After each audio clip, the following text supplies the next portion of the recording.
So I get recorded. Okay, so basically Minitab is like a statistical software and it has a lot in common, like Excel, spreadsheet, something, but like it's more powerful in terms of statistical analysis. So, um, so first, let's just get access to Minitab for free. As a Stern students, you don't need to pay for it. The way is, let me just share my screen.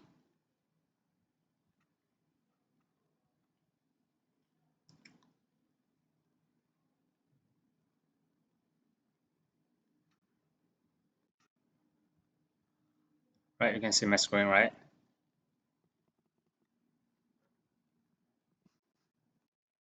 All right, sure. So the way is I just Google Stern apps. Like you can do it simultaneously. I just click the first one and go to apps at Stern.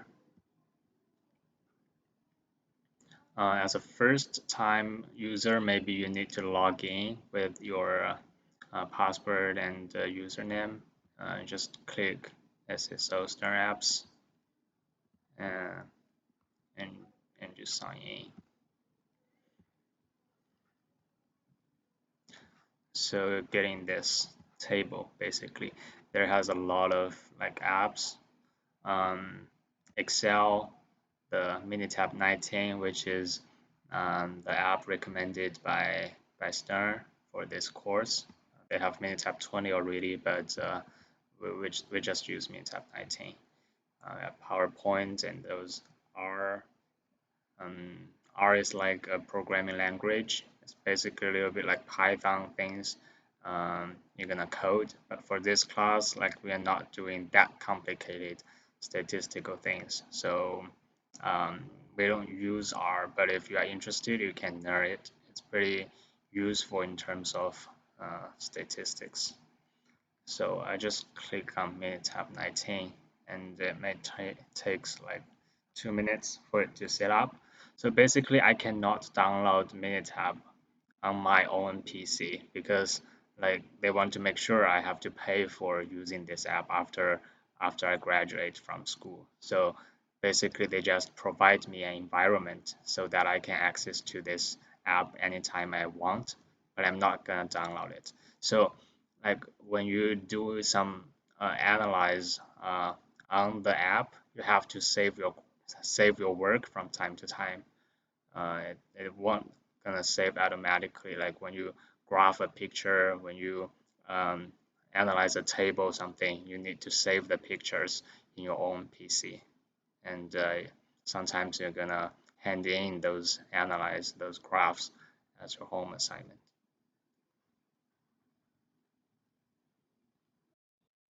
Okay, great.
Okay, sure. So just wait a few seconds.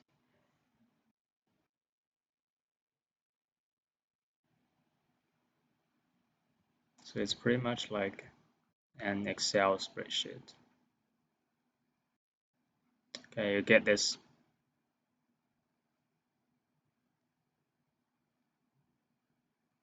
So basically, this semester you're gonna learn like three um, basic modules about statistics.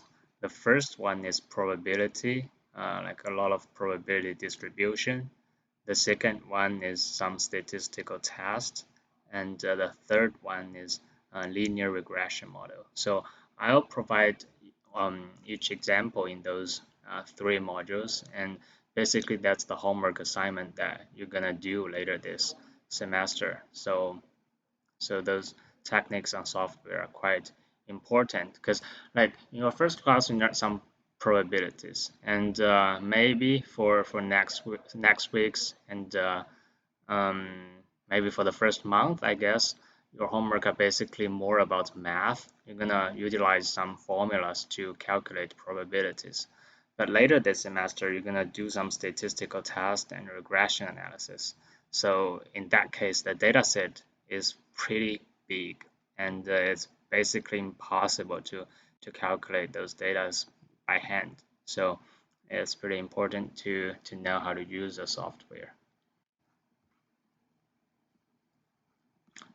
First, I introduce how to generate a random data set. Okay, so I choose calculate, and here is a random data. I think in your home assignment, you're probably being asked to generate an exponential distribution. So click exponential.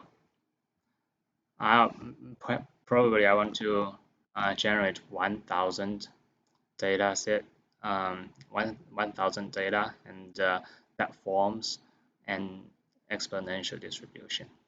And here I make the scale equals to 1, which means the mean score, the average of those 1,000 data is 1. And I just want to store them in column C1, the first column. I click OK. So I generate some statistics, right?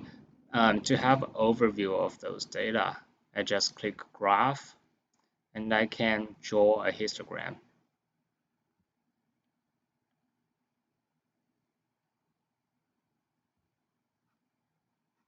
The graph variable would be C1, the first column.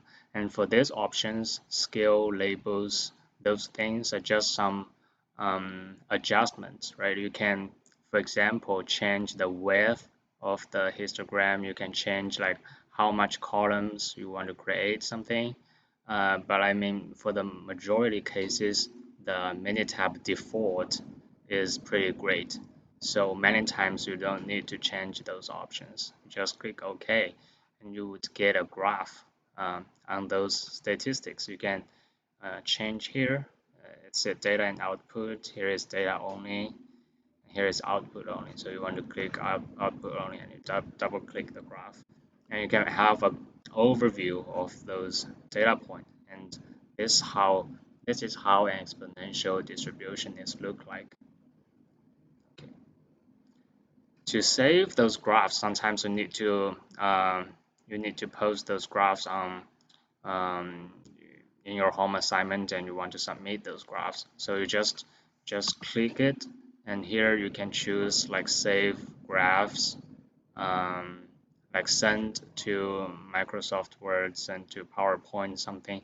So just save your work as long as you get something valuable, you get a valid graph, and you just save it to something else because like this system will not save your work automatically. And sometimes it crashed very occasionally, but just save it from time to time. I think later this semester you will need to generate an exponential distribution and analyze on the shape of those graphs. Okay, so let's talk about the second module, the statistical test.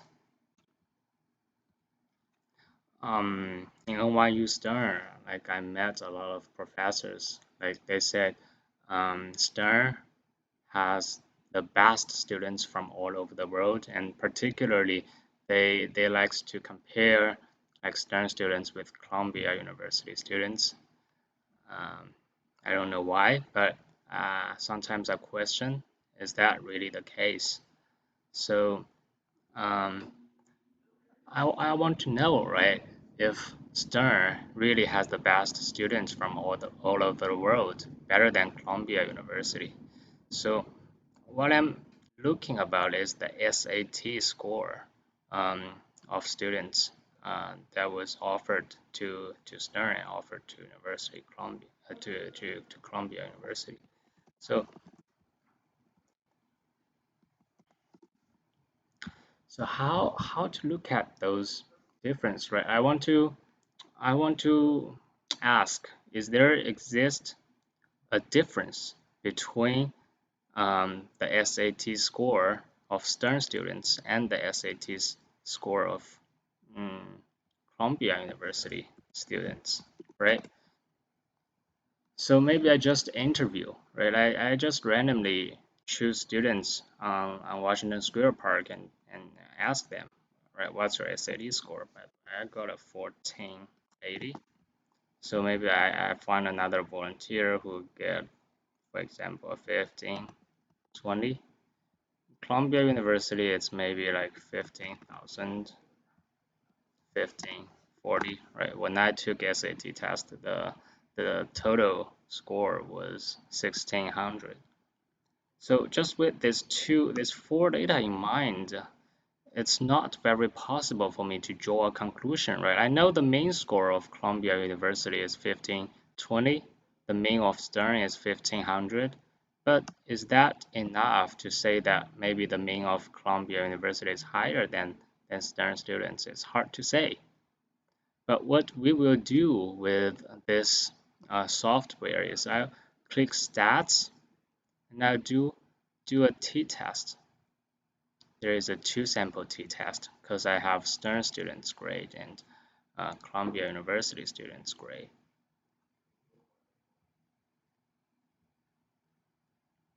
For sample 1, I would choose Stern. Sample 2, Columbia University. Click on OK. So here you'll see like each sample, I only have two data. And the mean of Stern is 1500 again. The mean of Columbia University is 1520. Standard deviation. Maybe you will learn it next class, or I'm not sure if you have already learned standard deviation. So here I have a p-value. What is that? That is like I am 55.3% confident that this difference in mean, 20-point score, this difference in mean is just generated by random. So maybe the as a population of Stern students and the population of all students in University of Columbia, they don't have quite much difference in terms of SAT score. But because I just asked four random people, I just interviewed them. So the difference, this 20 points difference is just merely by random. And I'm 55.3% confident that is the case. And you will know those t-values. No, the value will actually goes down because this is how confident I I claim the difference is by random. If the data points are big enough, I would say, okay, perhaps there really is a difference between the SAT score between two schools. So for example, let's say I will get the main unchanged, right? So I just find some other random interviewees, for example, to make the main unchanged, I just simply put 100, 1500 here. So maybe I interviewed four more students in each school. In Columbia University, the mean was 1520. So just assume all the people I interviewed they got a 1520, right? For the sake of simplicity. So if I'm gonna do a t-test again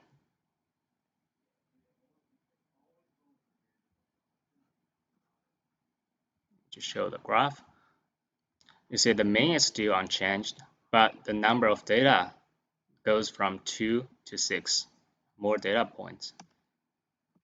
My p-value will actually shrink dramatically from the last example, 55.3 to here, 2.1%.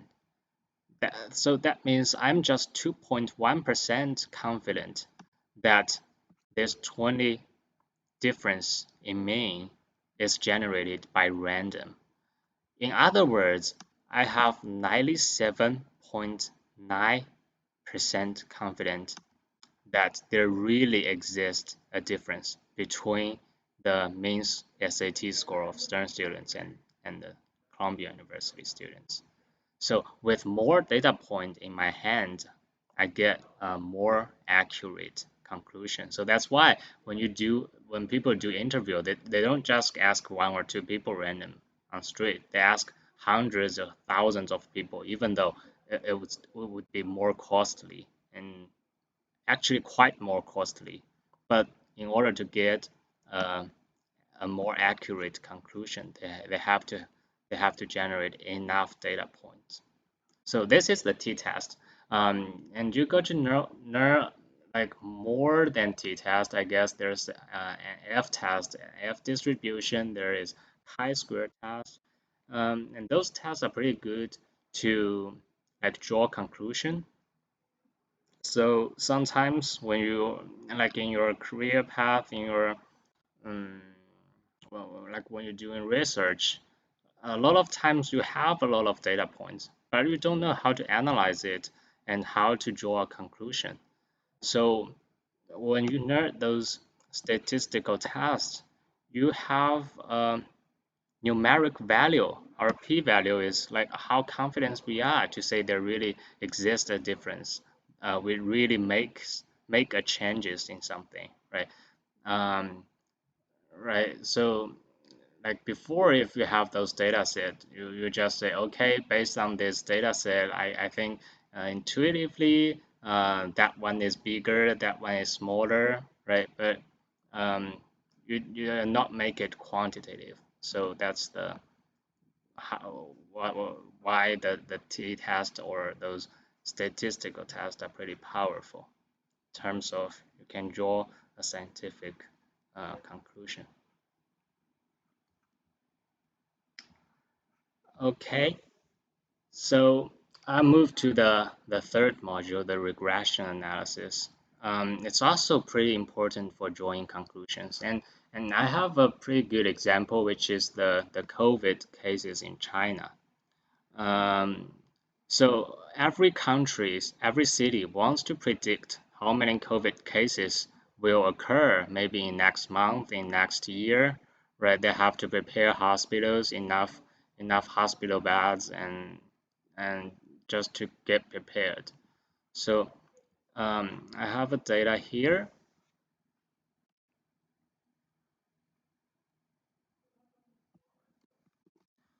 This is China's confirmed cases from January 20th, 2020, last year, to March, sorry, to April 20th, why there is a data left.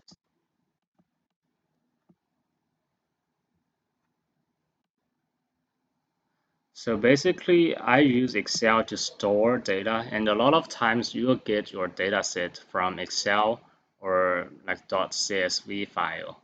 Um, but sometimes you have to like copy paste that to Minitab or some more powerful statistical software to do a statistical test. Actually, Excel is pretty functional. You can do many tests, but in terms of drawing pictures, Minitab is much powerful. What I'm gonna do is I'll draw a graph, a scatter plot, because this is a time series. Those data set is a function of time, right? From January 20th to April 20th. So I want to know how those confirmed cases were changing based on different times. So the most appropriate graph would be a scatter plot, first one.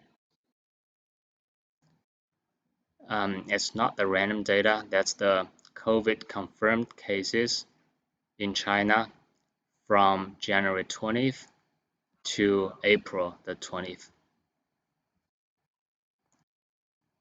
Yeah, I just print all the data in the Excel file. I find that in a Chinese government,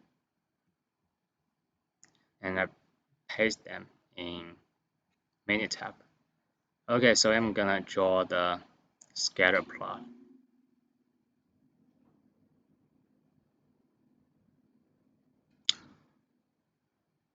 Okay, so when I draw a scatter plot, I found a problem because in a scatter plot, you need to have y variables and also you need to have x variables, right?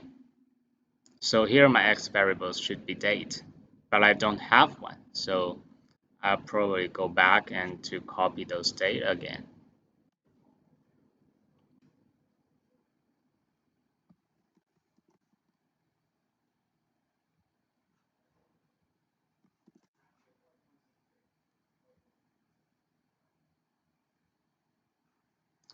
So the y variables is what I want to predict or like what I want to see the data is changing. And for x variables is for majority cases it's just date for the time series. So this would be the graph. Starting from I believe it's January 20th from this, so its x-axis would be January 20th, and the last data point, its x-axis would be April 20th. And what you're gonna see is from the beginning, it would pretty much like an exponential curve. If you remember, like the quadratic function y equals x squared something, the the graph is pretty much alike. But here, like the consecutive two data points between this date and this date, it there is a huge jump. So so maybe I want to figure out why there is a huge jump. And actually the answer was like before this date, there was some miscalculation about confirmed cases. But then like Chinese government could not find out like which date they really on which date they actually committed COVID, um, they get COVID, they catch COVID. So for the sake of simplicity, they just add all those miscalculated cases to the following day. So that's why there is a huge jump. Um, and then what I find is like after March the 1st, um, the curve became pretty flat. So at first it was like exponential growth, but at one point it's like a straight curve. So that is actually a um, very obvious hint that perhaps there exists some kind of linear relationship between the date and the confirmed cases. So so then I'm gonna to analyze just the last part of the graph because I want to predict what will happen next, right?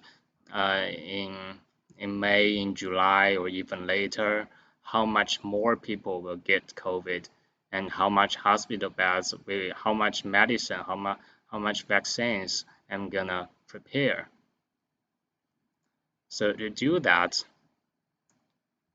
I will just copy all the data after uh, March the 1st when the curve becomes flat.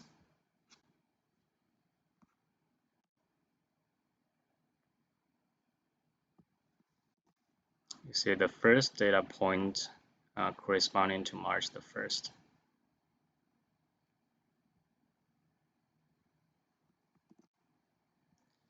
And then instead of putting the date in this spreadsheet, I'm gonna use a numeric value. Here I titled numeric, begins with 1 all the way to 51. So what I'm doing is the computer will not like recognize what is the meaning of 03 flash 01 flash 2020. And in last lectures, I guess you guys nerd a little bit about quantitative data and qualitative data. So basically, in column E, the date, I will argue it's more like uh, a qualitative data. It's just like gender, is males or females, something. The computer cannot read this date. Instead, if you want to do a more complex statistical analysis, for example, instead of drawing a graph, but more than drawing a graph, you want to find the formula between two variables. You want to like find the p-values, something um, numeric values.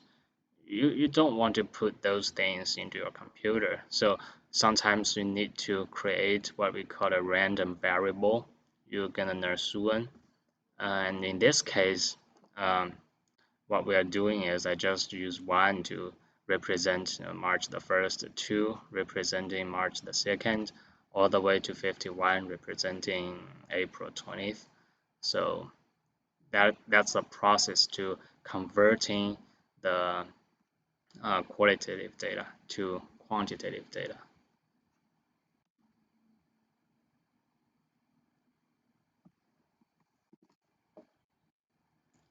Cool.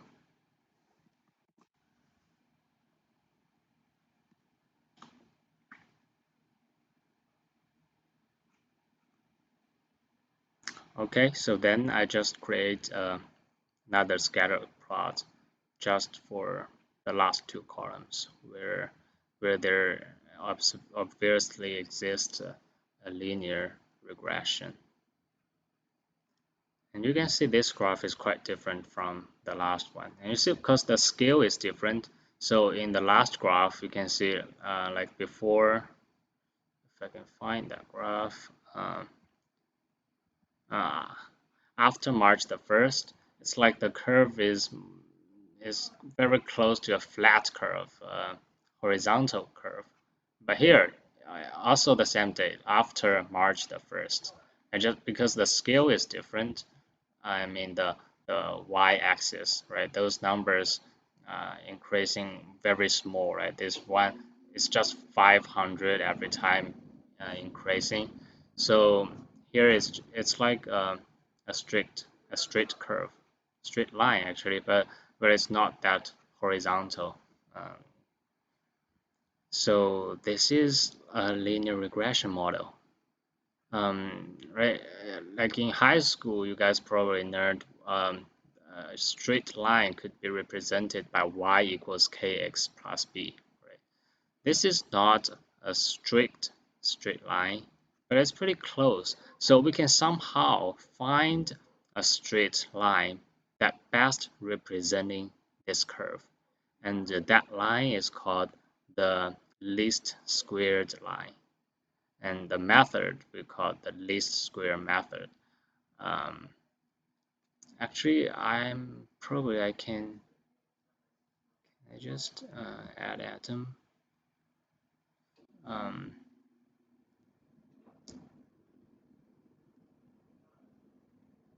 I think I can do something to make the OK regression fit linear. Have a linear regression, so we can actually draw that line. So this is the straight line that the computer generates using the least square method, and you're gonna learn how to do it by yourself later this semester, and you calculate the slope and the y-intercept of this line, and you can make predictions based on this line. Here it doesn't tell me the actual formula of the line, so what I'm gonna do is uh, use stats regression, and the second one regression fit regression model. The response is things we want to predict, and here it's just C6. Uh, predictors is a date, C7. So you see this equation, right? This equation is basically like y equals kx plus b, but here y is C6 is the confirmed cases, and the C7 here is like the b in the formula y equals kx plus b. Uh, K here is 43.754. It's just a slope, and the b is here. It's just 18, 215. So basically, that is the formula of the least square method line. If it doesn't save the line I just created, if you can remember, it's a red line here, and basically here is that line formula. So if I tell you, if I ask you a question like how many cases you're predicting on May the 1st, you will just convert the May the 1st to my quantitative data using my method, like scaled from 1 to 51 and then 52, 53, something, and just plug in that number as C7 and use this formula, you will get a prediction of the cases confirmed. Those tables like coefficient, model summary, those things are pretty good because um, you will use those to test how accurate this model is. And it's a little bit complicated. You're gonna learn like during the last month of this semester. Um, the analyze of variance, the fit-side diagnostics of unusual observations, which means there might um, have some outliers that will influence uh, the our conclusion. Maybe the linear regression model was not the best models we're gonna use, right? So those are all critical statistical problems. But the bottom line is the regression analysis is very powerful. For some, like for example, for quadratic, for exponential distributions, you can still use linear regression models. But here, um, this C7 might be just like x squared. You're just plugging all x squared as one variable. So the x squared would fit the linear regression model. And just keep in mind that here is a very simplified cases. I just want to find the relationship between confirmed cases and the date. And I'm very lucky that there really is a linear regression model in this case. But in reality, people are not like gonna find the relationship between confirmed cases and date, but instead there's more predictors other than the date. For example, um, the areas of my city, for example, the population density, right? If there is a huge holiday upcoming, right, when people tend to walk around and gather together, those are pretty important predictors to predict how much COVID cases next month. So those are all predictors, and our formula will not be easy like y equals kx plus b, but instead it's like y equals k1 x1, the first predictor x1, plus k2 x2, where x2 is my second predictors, plus k3 x3, plus k4 x4, plus b. So that is what we call multi-regression analysis. You're also gonna learn a little bit during this semester, and that tends to be very useful. Okay, so basically those are some basic techniques of Minitab, and because I really want to record this because those will all appear in your home assignment. But in your home assignment, you are not like just generate those tables, but instead you will use these tables to analyze things. But those tables, you see those values, it's very difficult to calculate by hand. So just and you have to utilize the software. and that's why like I'm doing that in the first office hour sessions when like probably there won't be much problems on home assignment. Okay. Okay. So yeah, and for the homeworks this week, if you're not handed in yet, have a hint for the homework this week.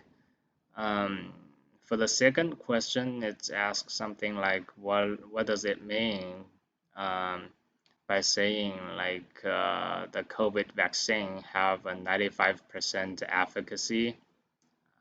I don't remember the number precisely, but just something like this. Just keep in mind that the term efficacy and the term efficiency are quite different.